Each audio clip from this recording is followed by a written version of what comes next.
जय श्री राम, जय मां पीताम्बरा। स्वागत है आप सभी का शंखनाद चैनल पर।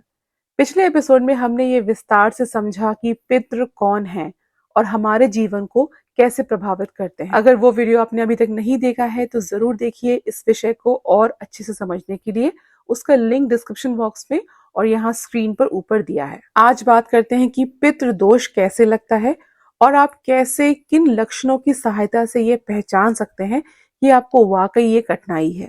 पितृ यानी पूर्वज और दोष यानी अपराध। तो पितृ दोष दो तरह से होता है।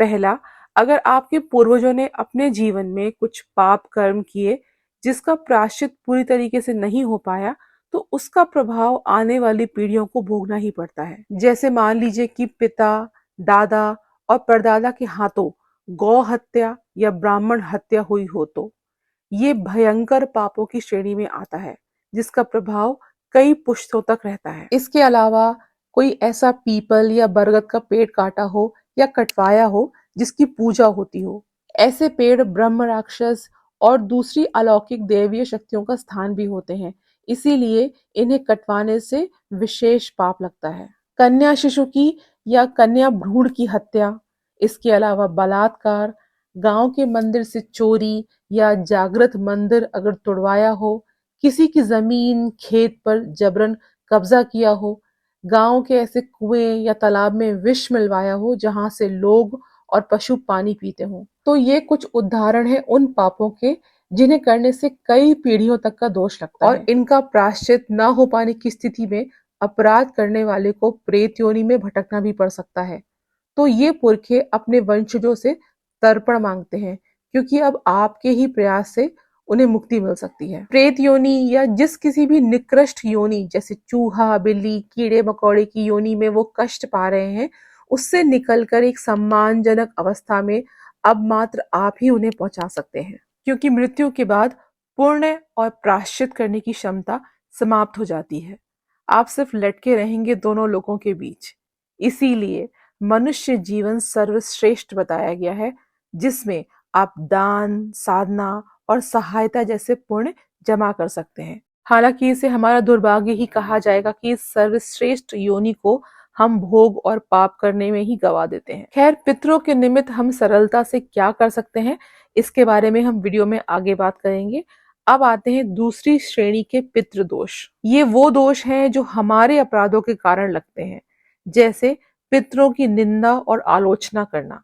दादाजी ने हमारे लिए कुछ नहीं किया, पिताजी सब कुछ बड़े भैया के नाम करके मर गए। ऐसी निंदा सुनकर उन्हें दुख होता है जो पहले से ही कष्ट झेल रहे हैं। पुरानी पुरखों की संजोई परंपरा को न मानना और उससे भी बुरा है उन परंपराओं का तिरस्कार करना, मजाक उड़ाना। ये सब करके आप शायद मॉडर्न तो बन जाएंगे लेकिन पितृदोष लगेगा। कुल देवी की पूजा न करना भी इसी कैटेगरी में आता है जिसे लोग अब करते ही नहीं, अंधविश्वास मानते हैं। देखिए, भारत के हर परिवार का अपना गोत्र और कुल देवता कुल देवी होते ही हैं, लेकिन लोगों को आज ना अपना गोत्र पता है और ना ही उस शक्ति के बारे में वो कुछ जानते हैं जो उनकी कुल की रक्षा सदा से करती आई है।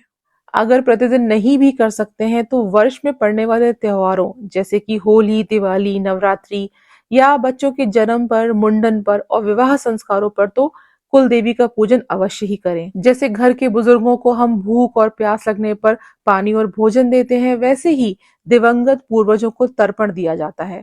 ऐसा करने से उनकी तृप्ति होती है। विधिवत अंतिम संस्कार और अस्थि विसर्जन वगैरह न करने से, पिंडदान न होने की स्थिति में भी पितृदोष बच्चों और पोतों को लगता है। तो पितृदोष के लक्षण क्या होते हैं और कैसे जाने की ये समस्या है?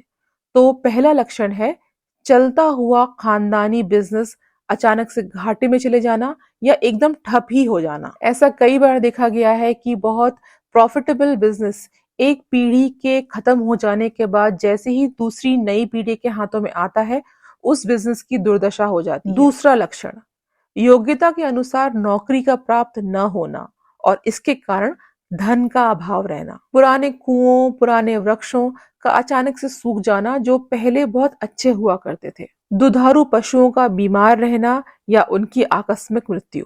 पांचवा लक्षण है संतान उत्पत्ति में बाधा।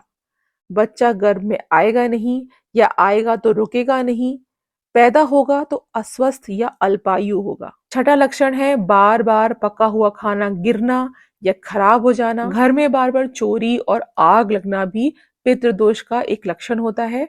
इसके अलावा और भी बहुत से कारण और लक्षण होते हैं, लेकिन अभी हम इन मेन लक्षणों पे फोकस करेंगे। तो अब बात करते हैं कि इनके लिए क्या उपाय किए जाएं। पहली बात तो आप ये समझ लीजिए कि एक बार कोई उपाय करवा लिया जीवन में और फिर रटने लगे कि हम तो करवा चुके हैं पितरों के लिए, ये सब गलत अप्रोच है। मान लीजिए कि कोई घर में बहुत बीमार है, तो क्या आप उसे एक चम्मच च्यवनप्राश देकर ये कहेंगे कि उपाय तो कर लिया, अब क्या करें, बीमारी ठीक हो जाएगी? ये सब मूर्खता है, ये हास्यास्पद है। और आपको मात्र 2 पीढ़ी पहले, यानी दादाजी, पिताजी, या पिताजी अगर जीवित हैं तो परदादाजी के निमित्त ही उपाय करने हैं।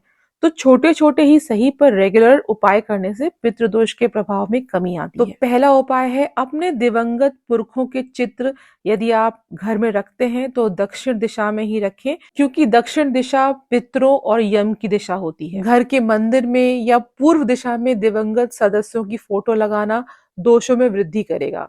हर अमावस्या पर दक्षिण दिशा की ओर सरसों के तेल का एक लेटी बत्ती का दीपक लगाएं। इसमें आप थोड़ा सा काला तिल डाल सकते हैं और ये दीपक आपको अपने पितरों के नाम से लगाना है। पितृपक्ष पर तो ये प्रतिदिन अवश्य ही करें। इसे आप अपने घर की दिशाएं देखकर दक्षिण दिशा की ओर रख सकते हैं, बालकनी में, छत पर या किसी और खिड़की पर। बस दिशा का ध्यान रखना है और बार बार वहां कोई आए जाए नहीं। दूसरा उपाय, यदि हो सके तो गया जी जाकर पिंडदान और तर्पण अवश्य करवाएं, ताकि उन्हें तृप्ति प्राप्त हो और कष्टों से मुक्ति मिले। उपाय नंबर 3, घर में जहां पीने के पानी का स्थान हो, जहां मटका वगैरह रखते हो, वहां पर भी पितरों के निमित्त दीपक संध्या को अवश्य लगाएं। अधिकतर घरों में डायरेक्ट वाटर प्यूरिफायर से पानी पीने की व्यवस्था होती है, तो प्रयास करके एक मटका या कोई बड़ा पात्र अवश्य रखें। ऐसी मान्यता है कि ये पितरों को जल ग्रहण करने का आवाहन होता है। तो जहां भी आप पीने के पानी को रखते हैं वहां एक दीपक लगाएं। फिर आता है दक्षिण दिशा की ओर जल में दूध, काला तिल और थोड़ा सा गंगा जल मिलाकर पितरों को पीपल के वृक्ष में जल अर्पित करें हर अमावस्या को। पितृपक्ष में हालांकि आप ये नियमित रूप से करेंगे तो बहुत ही अच्छा रहेगा, लेकिन एक बात का आपको यहाँ पे ध्यान रखना है कि पीपल सिर्फ मंदिर या किसी सात्विक स्थान पर ही होना चाहिए। वन में, किसी निर्जन स्थान पर या शमशान भूमि वाले पीपल पे आप न करें। एकादशी का व्रत सभी व्रतों में सर्वश्रेष्ठ माना गया है। इससे जन्मों जन्मांतरों के पाप कर्म धीरे धीरे कम होते हैं। पितृदोष में ये विशेषकर फलदायी होता है। अगला उपाय है जीव सेवा। गौ माता, कुत्तों और पक्षियों की सेवा जितना अधिक हो सके करने का प्रयास करें। गौ माता को हरी घास, साग, रोटी और कुत्तों और पक्षियों को भोजन अवश्य दें। क्या पता आपका दिया हुआ भोजन इन पक्षियों के माध्यम से आपके पूर्वजों तक पहुंच रहा हो। तो ये थे कुछ पितृदोष के लक्षण और उनके साधारण से उपाय जो हर गृहस्थ कर सकता है।